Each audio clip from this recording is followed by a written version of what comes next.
तो गाइस, स्वागत है आपका आज के नए टॉपिक मुग़ल शासक एवं उनके शासनकाल के बारे में। आज हम देखेंगे कि मुग़ल काल में जो मुग़ल शासक हुए थे उनका कालक्रम क्या था।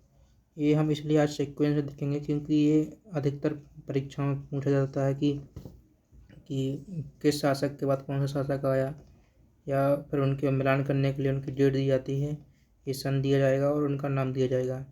तो ये मिलान करने के लिए आते हैं कभी कभी, तो अपन को इसको याद रखना है। तो आज हम ये टॉपिक देखेंगे कि मुग़ल शासक एवं उनके शासनकाल सीक्वेंस से क्या था। उसके बाद में जैसे कि मोहम्मद बाबर, उसके बाद कौन सा शासक आया, या हुमायूं के बाद कौन सा शासक आया, ये देखना बहुत ज़रूरी है, इसको समझना बहुत ज़रूरी है। इससे आपको पूरा मुग़ल काल समझ में आ जाएगा। तो चलिए शुरू करते हैं।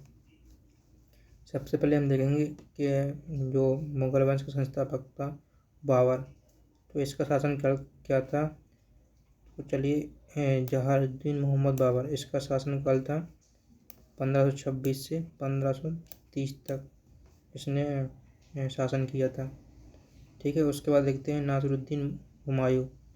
इसका शासनकाल तो 1530 से 1556 माना जाता है, पर जो है इसके बीच में यानी नासिरुद्दीन मोहम्मद हुमायूं और जलालुद्दीन मोहम्मद अकबर, इसके बीच में 1540 से 1545 तक जो दिल्ली सल्तनत था, जहाँ मुग़ल शासक थे या जहाँ मुग़ल सत्ता थी, वहाँ पर 1540 से 1545 तक दिल्ली पर अफ़गान शासक शेर शाह का शासन था। यानी कि जो शेर शाह था उसने हुमायूं को युद्ध में पराजित कर दिया था, जिससे हुमायूं दिल्ली छोड़कर भाग गया था। इसलिए 1540 से 1545 तक जो बीच था, उस बीच में शेर शाह का शासन रहा था। तो इसको भी आपको याद रखना है, ठीक है। चलिए तो आगे देखते हैं। फिर उसके आगे आता है जलालुद्दीन मोहम्मद अकबर। अकबर का शासनकाल 1556 से 1605 तक रहा। इसको याद रखना, 1556 से 1605। उसके बाद आता है जहांगीर। जहांगीर का शासनकाल 1605 से 1627 तक रहता है, ठीक है। उसके बाद आता है शाहजहाँ। शाहजहाँ का शासनकाल 1627 से 1658 तक रहता है, 1658 ईस्वी तक। तो ये आपको याद रखना, ठीक है। उसके बाद आता है औरंगजेब। औरंगजेब का शासन रहता है 1658 से 1707 ईस्वी तक रहता है, ठीक है। तो इसको भी देखना है, आपको याद रखना है। तो ये जो स्टार्टिंग के बाबर से लेके औरंगजेब तक, ये आपको मुख्यतः याद होना ही चाहिए। लगभग सबको याद भी रहते हैं, तो ये ज़रूरी है याद रखना, ठीक है। उसके बाद हम आगे देखते हैं। औरंगजेब के बाद बहादुर शाह प्रथम गद्दी पर बैठता है। तो बहादुर शाह प्रथम का जो शासनकाल था, उसका शासनकाल था 1707 से 1712 ईस्वी तक। उसके बाद जहांदार शाह आता है, उसका शासनकाल 1712 से 1713 ईस्वी तक रहता है। इसके बाद आता है फर्रुख सियाह, 1713 से 1719 तक रहता है। उसके बाद आता है मोहम्मद शाह, 1719 से 1748 तक। अहमद शाह, 1748 से 1754 तक। तो ये जो इसके बाद औरंगजेब के बाद जो शासक हुए हैं, वो अल्पकालिक, मतलब कुछ 1-2 साल तक ही शासन करते थे। उसके बाद कोई दूसरा आ जाता था, फिर 1-2 साल कोई दूसरा आता था, उसके बाद फिर तीसरा आता था, चौथा आता था। ऐसे अल्पकाल के लिए ही शासक बनते थे। तो ये आपको याद रखना, ठीक है ना। जो फर्रुख सियाह है, इसको घृणित कायर बोलते थे, और जो मोहम्मद शाह है, इसको रंगीला बोलते थे। याद रखना, ठीक है ना।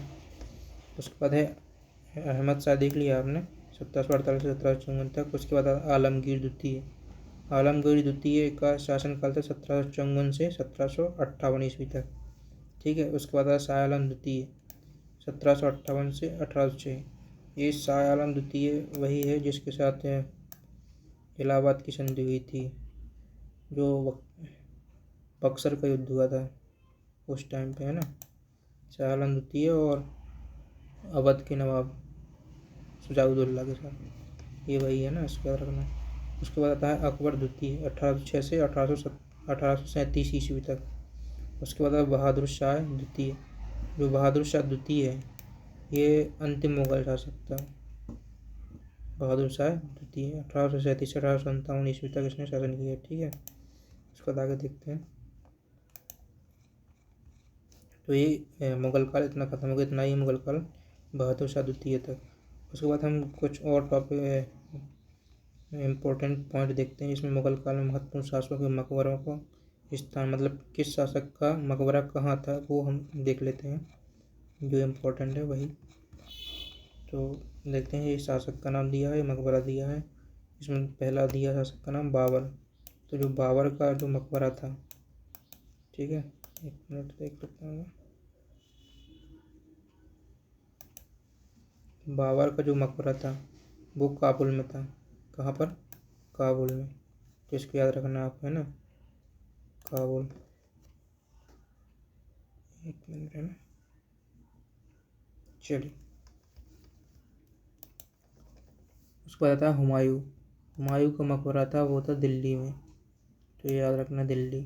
उसके बाद अकबर। अकबर का जो मकबरा है वो है सिकंदराबाद या सिकंदरा, जो आगरा वर्तमान उत्तर प्रदेश में पड़ता है, ठीक है। उसके बाद है जहांगीर। जहांगीर का जो मकबरा था वो है शाहदरा में, शाहदरा लाहौर यानी कि वर्तमान पाकिस्तान में है। उसके बाद शाहजहाँ। जो शाहजहाँ का मकबरा है वो आगरा वर्तमान उत्तर प्रदेश। उसके बाद औरंगजेब है। औरंगजेब का जो मकबरा है वो दौलताबाद या औरंगाबाद। तो ये आपको याद रखना है, बाबर, हुमायूं, अकबर, जहांगीर, शाहजहाँ, औरंगजेब, इनके मकबरे याद रखना है। बाकी किसी और के मकबरे याद रखने की ज़रूरत नहीं है, क्योंकि अधिकतर परीक्षा में यही इन्हीं के पूछे जाते हैं। अब बाबर, हुमायूं, अकबर, जहांगीर, शाहजहाँ, औरंगजेब, और सबसे ज़्यादा शासन इन्हीं इन्हीं शासकों ने किया है। तो ये आपको याद रखना है, ठीक है। चलिए, तो ये इतना ही है आज के लिए। अगले वीडियो में मिलते हैं। धन्यवाद।